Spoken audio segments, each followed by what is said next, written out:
So I was watching this show called The 100, and it got me thinking a lot about like life and death and what happens after this life is over.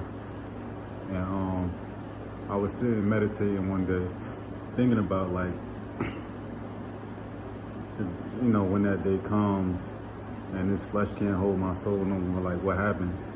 It's not so much what happens. I already have a beliefs about what happens, but more so just emotionally accepting that day will come and intentionally choosing to be inspired by it, even though it could feel a little scary, like the unknown aspect of it.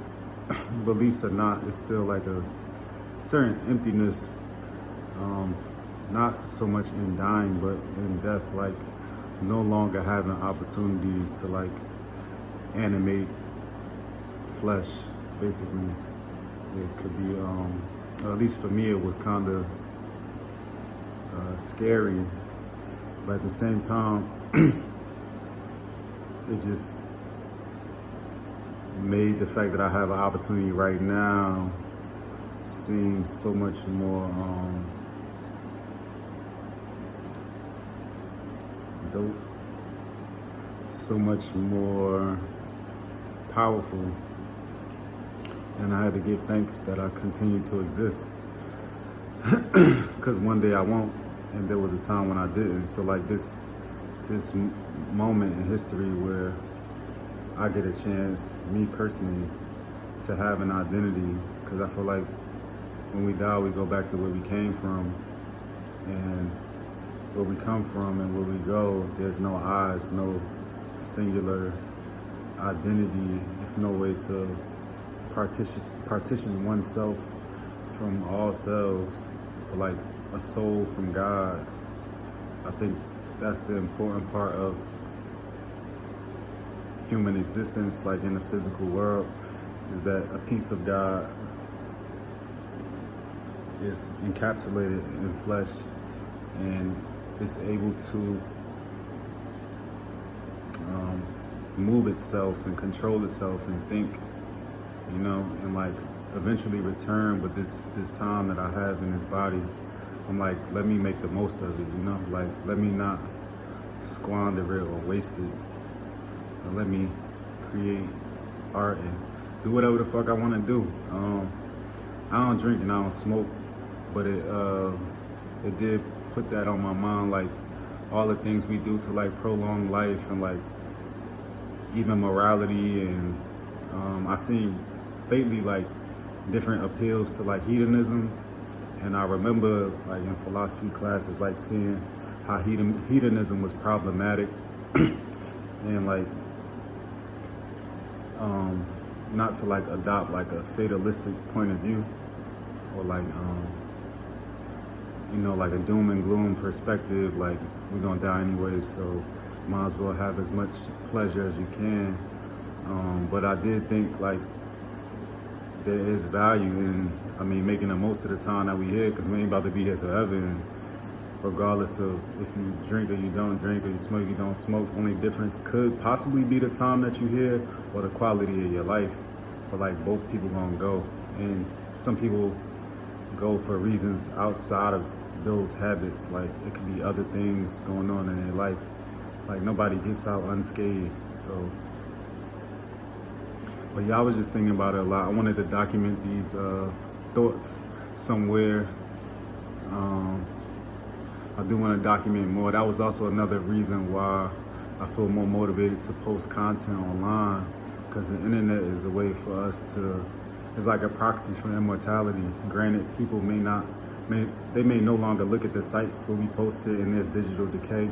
But I think like creating a YouTube channel, posting YouTube videos of yourself, like granted the videos will get old, but hopefully they'll be there, they'll be backed up somewhere, or at least it'll prolong the amount of time that you'll be within the public's memory, because people will have a reference point. Like how you forget people after a while, but the time it's gonna take for the digital files to decay might last a little longer than people remembering you in real life.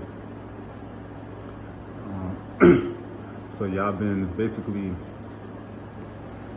pouring myself into the internet, like pieces of myself into the internet,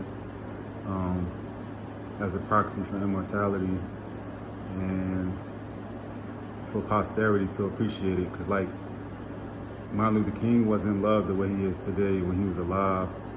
And sometimes, you know, who knows? Like, who knows who gonna like see this video or see any of my content later and be like, oh yeah, that made sense to me, or oh, I'm inspired by that, or oh, let me do this because he did that, you know, like me painting outside, stuff like that. So life and death has been on my mind lately.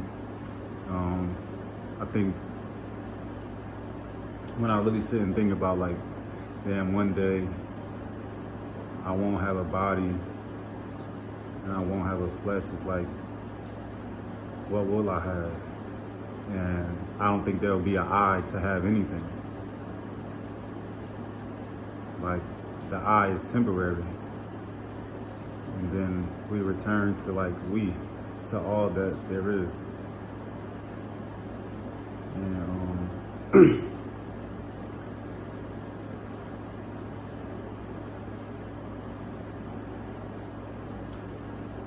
I choose to be motivated